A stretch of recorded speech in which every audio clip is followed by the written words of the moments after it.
तुमच्या फायद्याची ही माहिती तुम्हाला माहीत असणे आवश्यक आहे. कुलमुखत्यार पत्र म्हणजेच पॉवर ऑफ अटर्नी म्हणजे काय व त्याचे काय प्रकार आहेत हे आज आपण पाहणार आहोत.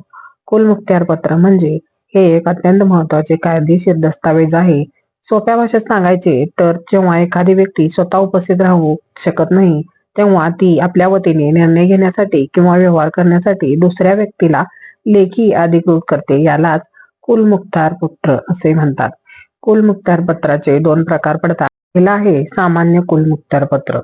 यामध्ये मुखत्यार देणारी व्यक्ती समोरच्या व्यक्तीला अनेक प्रकारचे अधिकार देते, जसे की मालमत्तेची देखरेख करणे, भाडे वसूल करणे, कोर्टाची कामे पाहणे इत्यादी. हे अधिकार व्यापक स्वरूपाचे असतात.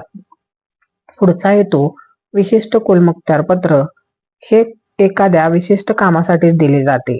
उदाहरणार्थ फक्त एका ठराविक घराची विक्री करणे किंवा फक्त बँकेतील एखादे खाते बंद करणे.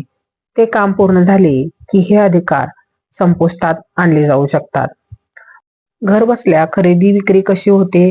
जर तुम्ही बाहेरगावी किंवा परदेशात असाल आणि तुम्हाला तुमची मालमत्ता विकायची असेल तर तुम्ही पॉवर ऑफ अटर्नीचा वापर करून ती प्रक्रिया पूर्ण करू शकता.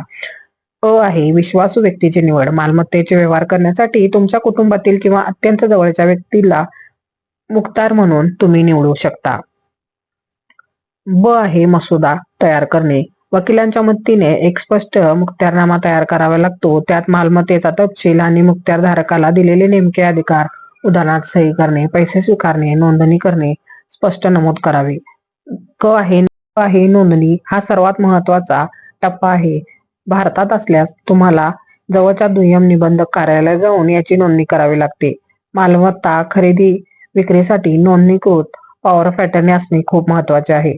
परदेशात असल्यास तर तिथे भारतीय दूतावासाकडे जाऊन पॉवर ऑफ अटर्नीवर स्वाक्षरी करावी लागते. त्यानंतर ते भारतात पाठवून तिथल्या जिल्हाधिकारी कार्यालयातून स्टॅम्पिंग करून घ्यावी लागते. आहे विक्री प्रक्रिया. एकदा का तुमच्या मुखत्यारधारकाकडे नोंदणीकृत कागदपत्रे आली की तुमच्या वतीने खरेदीदाराशी बोलू शकतो, साठेखत करू शकतो आणि प्रत्यक्ष खरेदी खतावर तुमच्या वतीने सही करून व्यवहार पूर्ण करून घेऊ शकतो. मध्ये खबरदारी आणि सावधानता काय आहे बघू. मालमत्तेच्या व्यवहारात कुलमुखत्यार पत्र देताना अतिशय काळजी घ्यावी लागते, कारण याचा गैरवापर होऊ शकतो. कालावधी. शक्य असल्यास पॉवर ऑफ अटर्नी मध्ये तो किती कालावधीसाठी वैध आहे याचा उल्लेख करावा लागतो. रद्द करण्याचे अधिकार. तुम्ही दिलेल्या मुखत्यार पत्र कधीही रद्द करू शकता. त्यासाठी पुन्हा कायदेशीर नोटीस किंवा नोंदणी रद्द करावी लागते. आर्थिक व्यवहार. व्यवहाराचे पैसे तुमच्या म्हणजे मालकाच्या खात्यात येतील ची पूर्ण खात्री करावी.